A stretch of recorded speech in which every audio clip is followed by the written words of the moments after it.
Paham ya? Makanya ulat itu harus melakukan transformasi. Maka dia masuk dulu puasa, jadi kepompong. Setelah itu keluar, jadi kupu-kupu yang indah. Terbang. Dia mengalami transformasi. Dulu jadi ulat, makanannya yang kotor-kotor. Jalannya merangkak, namanya ulat. Dan setelah dia terbang, namanya ganti, jadi kupu-kupu. Bahkan setelah terbang, ada lagunya, kupu-kupu yang lucu. Dan sampai sekarang saya tidak menemukan lagu ulat-ulat yang lucu. Sampai sini ngerti? Ya. Jadi apa pesan yang mau sampaikan pada Bapak Ibu? Perhatikan saya. Jadi dua ayat ini, Quran Surat Al-Imran, bicara tentang burung.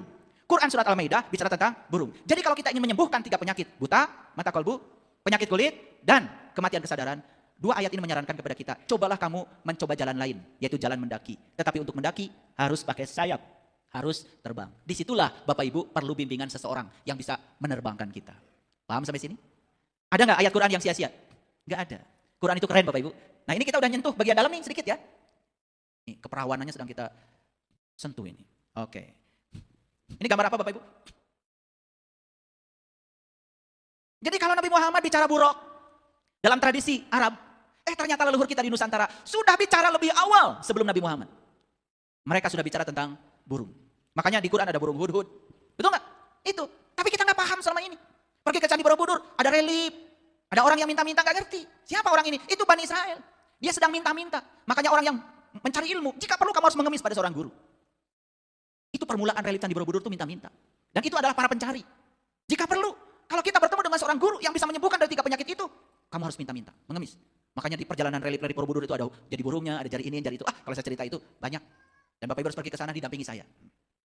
Gak didampingi saya, pusing, kalian cuma foto-foto aja. Makanya pernah saya bawa rombongan ke sana. Ayah, sudah 10 kali saya ke sini.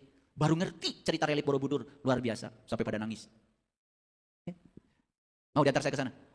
Bayar. Ya bayar kan, ke sana kan harus pakai kereta, pakai pesawat, pakai mobil, gratisan aja. Ini gambar apa Bapak Ibu? Ini saya spesial nih, di atas judulnya apa? Manuk Dadali. Makanya di kita sudah ada tradisi. Hebat leluhur kita di Nusantara ini. Jadi ada irisan dengan Quran.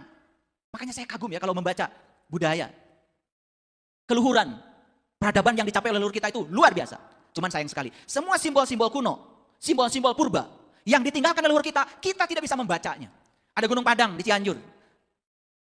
Ada Candi Borobudur di Jogja, di Magelang. Ada Candi Prambanan, ada Candi Boko. Ada piramid di Mesir. Tapi semua tidak ada, sedikit sekali yang bisa membaca simbol-simbol itu. Bayangkan leluhur kita itu saking sayangnya kepada kita. Perjalanan mereka dalam mencapai hidangan dari langit itu disimbolkan dalam berbagai macam simbol. Sayang kita tidak mengerti. Apalagi ada konspirasi yang membelokkan sejarah itu. Supaya kita menjadi manusia-manusia yang dangkal, tidak berpikir, jadi robot. Disuruh itu, suruh ini, mau aja melakukan. Walaupun tidak ada manfaatnya. Gambar apa Bapak Ibu? Burung. Ya. Manuk Dadal itu bahasa Sunda. Bahasa Indonesianya burung Garuda.